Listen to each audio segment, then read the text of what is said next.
Bapak-bapak dan ibu-ibu yang saya hormati dan saya muliakan, pertama-tama tentu kita wajib bersyukur kepada Allah Tabaraka wa Ta'ala karena kita yang hadir di masjid yang mulia ini adalah orang-orang yang dipilih oleh Allah untuk tetap istiqomah berada di masjid-masjidnya Allah sampai hari-hari terakhir ini. Tidak mudah untuk mempertahankan diri keistiqomahan kita setiap hari tanpa absen, hadir dari hari pertama hingga akhir. Mobil khusus 10 malam terakhir ini tentu ditambah ibadah itikaf tentunya. Salawat teriring salam semoga senantiasa Allah curahkan dan senantiasa kita persembahkan bagi junjungan kita Nabi Muhammad sallallahu alaihi wasallam, juga pada keluarga dan para sahabatnya, teriring doa dan harapan semoga kita adalah sekalian orang yang kelak berhak mendapatkan syafaatnya. Amin. Bapak-bapak dan ibu-ibu yang kami muliakan, yang saya muliakan, salah satu sebutan bulan Ramadan ini adalah Syahrul Quran. Selain banyak sebutan-sebutan yang lain yang dinisbatkan kepada bulan Ramadan ini, salah satunya adalah Syahrul Quran, yakni bulan diturunkannya Al-Quran. Apa dalilnya? Tadi rakaat kedua saya baca, Syahrul Ramadan alladzi unzila fihi al-Qur'anu hudan lin-nasi wa bayyinatin minal huda wal furqan. Bulan Ramadan itu adalah bulan yang di dalamnya diturunkan Al-Qur'an sebagai petunjuk bagi manusia dan penjelasan bagi petunjuk itu, penjelasan bagi petunjuk itu, dan sebagai pembeda antara yang hak dan yang batil, sebagai pembeda. Al-Furqan itu maksudnya pembeda yang benar dengan yang salah, yang halal dengan yang halal, dan seterusnya. Al-Quran yang menyatakannya. Oleh karena itu, ketahuilah Bapak Ibu yang saya muliakan, sesungguhnya tidak banyak tahu, para ulama itu, jumhur ulama bersepakat memahami bahwa Al-Quran itu sesungguhnya diturunkan sampai kepada kita hari ini tentunya melalui 3 tahapan, 3 tingkatan turunnya itu. Tidak langsung diturunkan kepada Rasul Al-Quran itu, apalagi sampai kepada kita.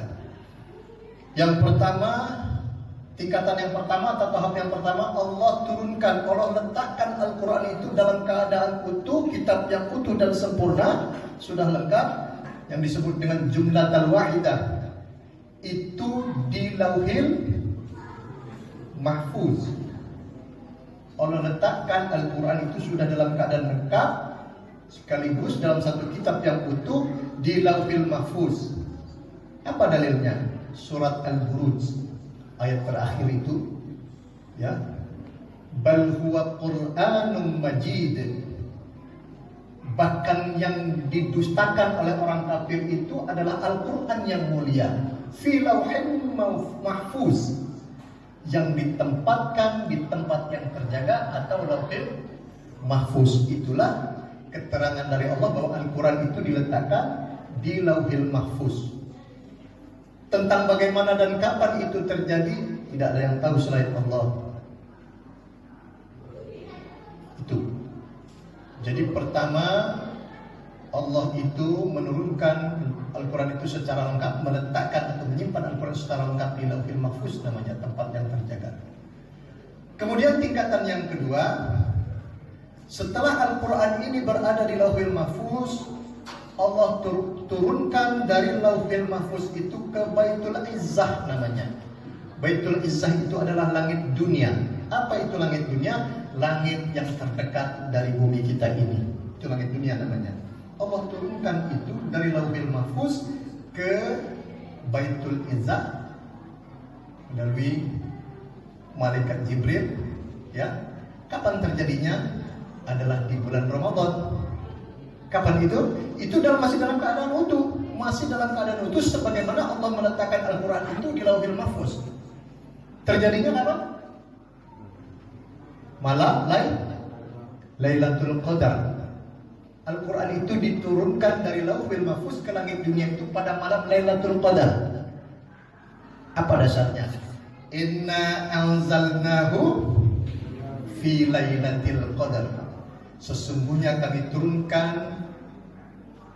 turunkannya, yaitu maksudnya Al-Quran, pada malam Lailatul Qadar.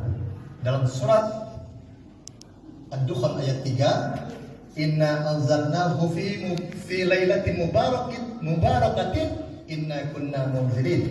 Saya ulangi, Inna anzalnahu fi lailatin mubarakatin inna kunna munzirin. Sesungguhnya kami turunkan Al-Quran itu di malam yang diberkahi dan kami yang menjaganya.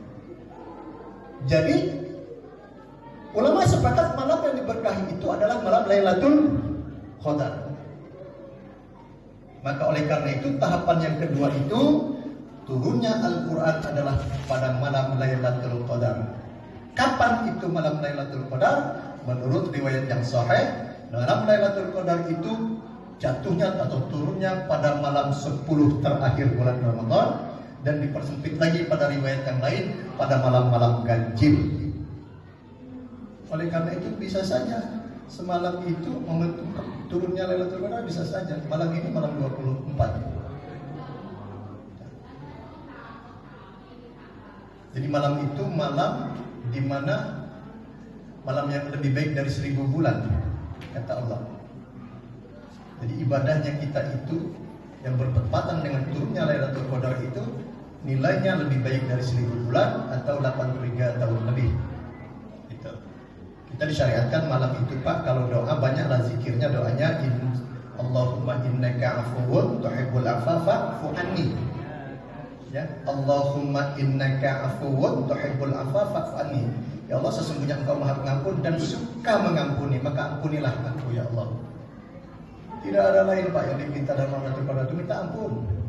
Cukup, enggak punya apa-apa, enggak apa-apa, kita yang penting dosa kita diampuni. Bersihnya dari sudah aman. Kata Rasulullah itu kan, akmaru ummati, ya, akmaru ummati baina sittina ila sab'in. Rata-rata umur umatku itu, kata Rasulullah, hanya antara 60 sampai 70 tahun saja. Wa aqalluhum mayyajuzu zalika. Hanya sedikit yang lebih dari itu. Jadi rata-rata kita ini Pak, meninggalnya ini berkisar antara usia 60 sampai 70 tahun, walaupun ada yang di bawah itu sedikit dibanding 60 sampai 70. Yang di atas itu juga sedikit. Bahkan yang di atas itu dinyatakan di dalam hadis itu sedikit sekali. Oleh karena itu, kalau kita yang ada sekarang ini rata-rata lah 50 sekian misalnya, bahkan ada beberapa yang sudah 60, hati-hati yang sudah 60. Kalau Allah takdirkan usia itu sampai yang maksimal rata-rata itu 70 sebentar lagi, maka ampunan itu sangat berharga bagi kita. Ya, sisa usia kita yang sedikit itu, tinggal pilih kita mau dikasih sesuatu yang sifatnya duniawi atau ampunan Pak ya. Iya, sifatnya duniawi itu enggak fana, enggak kekal, tapi ampunan. Kita ini hidup ini di dunia ini kan hanya persinggahan. Setelah kita mati di dunia ini nanti akan ada hidup lagi yang kekal tanpa batas. Dan selama kehidupan itu kita akan mempertanggungjawabkan apa yang telah kita lakukan dalam kehidupan di dunia ini. Kemudian tingkatan yang ketiga Bapak-bapak dan Ibu-ibu yang saya muliakan, Al-Quran itu diturunkan oleh Allah melalui malaikat Jibril secara bertahap, disampaikan kepada Rasulullah SAW secara bertahap, ya, selama lebih kurang 22 sampai 23 tahun. Dalam satu riwayat dikatakan 22 tahun, 2 bulan, 22 hari tahapan turunnya Al-Quran itu kepada Rasulullah. Turunnya itu disesuaikan dengan kebutuhan, kondisi, situasi dan kondisi dakwah Rasulullah, ya, disesuaikan dengan keadaan kehidupan masyarakat ketika itu. Contoh, jadi untuk menjawab tantangan dakwah Rasulullah, Al-Quran itu salah satunya sering menceritakan kisah-kisah para nabi terdahulu dan seterusnya. Contoh, ketika Rasulullah itu diajak bernegosiasi oleh orang kafir. Rasulullah itu diajak, kata orang kafir itu, oke, kami bersedia menyembah Tuhanmu Muhammad. Hari ini kami menyembah Tuhanmu, tapi nanti besok kamu menyembah Tuhan kami, dan begitu seterusnya bergantian. Rasulullah ditantang begitu, Pak. Maka turunlah surat, ya. Jadi asbabun nuzul turunnya surat apa itu? Al-Kafirun itu. Jadi jawaban Rasulullah kepada orang kafir itu bukan semata-mata dari dirinya, bukan, tapi memang wahyu dari Allah. Qul ya ayyuhal kafirun, hai orang-orang kafir. Apa itu? Qul ya ayyuhal kafirun la a'budu ma ta'budun. Kami tidak akan menyembah apa yang kamu sembah. Wala antum a'buduna ma a'bud. Dan kamu pun tidak akan menyembah apa yang kami sembah. Dan selain bagimu agamamu dan bagimu agamamu dan bagi kami agama kami, gitu kira-kira ya jawabannya itu. Nah, itu salah satunya. Diturunkan Al-Quran secara bertahap itu ditandai dengan turunnya 5 ayat dari surat Al-Alaq. Al-Alaq di mana itu? Di Jabal Nur, di Gua Hira, ketika Rasulullah itu sedang berhalwat menyendiri memohon petunjuk pada Allah karena mengalami kegalauan berbahasa sekarang menghadapi orang-orang masyarakat Mekah ketika itu. Rasulullah merasa berat di dalam berdakwah, maka Rasulullah itu memohon petunjuk kepada Allah. Ketika itu datanglah wahyu yang pertama melalui malaikat Jibril dengan turunnya surat Al-Alaq 1 sampai dengan 5. Iqra bismi rabbikal ladzi khalaq khalaqal insana min 'alaq iqra wa rabbukal akram alladzi 'allama bil qalam 'allamal insana ma lam ya'lam.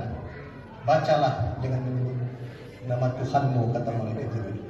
Jawabannya Rasulullah ketika itu kan, karena Rasulullah itu kan orang yang ummi. Ummi itu tahu Pak, ummi itu nggak bisa baca, nggak bisa tulis. Lah ya, ma ana biqori, kata Rasulullah, kan saya nggak bisa baca, nggak bisa tulis. Diajarkan oleh malaikat Jibril, ya, Iqra bismi rabbikal ladzi khalaq khalaqal insana min 'alaq, yang menciptakan manusia dari segumpal darah, maksudnya Allah. Khalaqal insana min 'alaq alladzi 'allama bil qalam, ya. Iqra bismi rabbikal ladzi khalaq khalaqal insana min 'alaq Iqra wa rabbukal akram, bacalah dengan menyebut namamu ya, nama Tuhanmu yang Maha Pemurah, dan Tuhanmu Maha Pemurah, ya, yang mengajarkan manusia dengan perantara kalam dan mengajarkan sesuatu yang tidak diketahuinya. Gitu.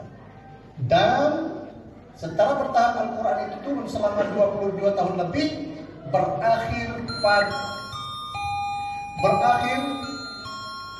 kayak di stasiun. Berakhir pada ketika Haji Wada, ya, pada hari Arafah, hari Jumat Ba'da Asyar, itu ketika Rasulullah sedang melaksanakan menaikkan Haji Wada. Surat apa yang terakhir dari Al-Quran turun?